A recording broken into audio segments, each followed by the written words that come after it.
Being the victim of a crime committed by a juvenile offender can be stressful and traumatic, but you don't have to go through it alone. The Harris County District Attorney's Office is here for you. I'm Kim Ogg, your District Attorney. We'll treat you with dignity and respect and guide you through the juvenile criminal justice system.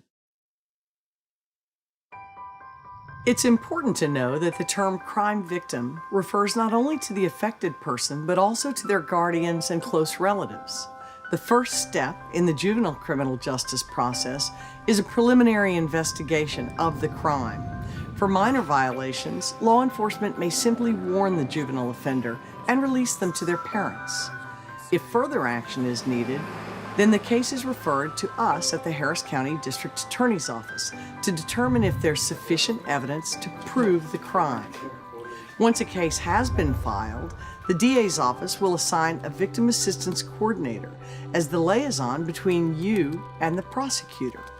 The coordinator will inform you of your rights as a crime victim, answer your questions, attend court proceedings with you, and update you about your case.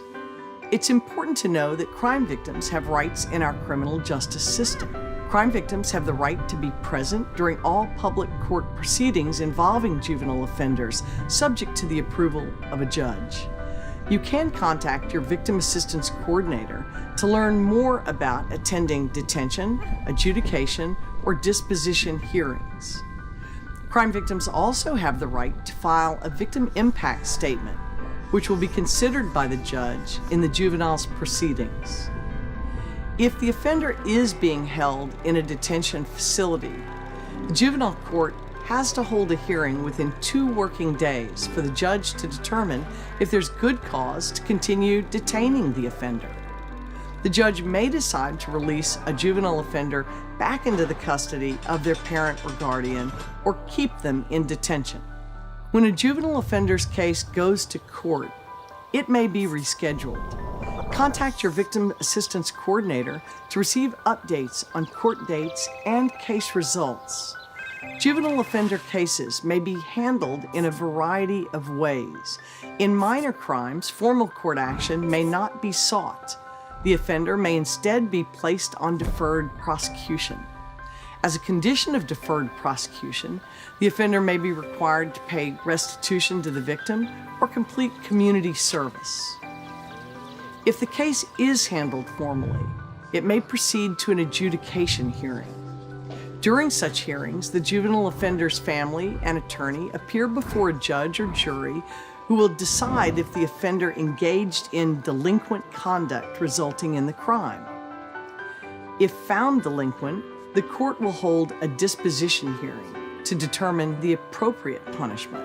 Punishment may include community supervision, placement in a residential facility supervised by the Harris County Probation Department, or in some cases, detention in a Texas Juvenile Justice Department facility.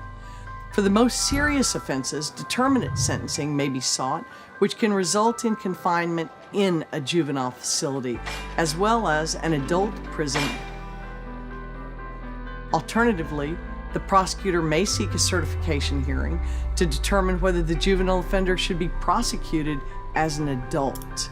If a juvenile offender is sentenced to time in either a juvenile justice facility or a Department of Criminal Justice prison, the crime victim may have the right to be notified when the offender is being considered for release. Crime victims may protest release decisions. Your victim assistance coordinator can help you register for release notification. If you're a victim of violent crime, you may qualify for crime victims' compensation funds. Your victim assistance coordinator can also help you in determining your eligibility for compensation and with completing the application.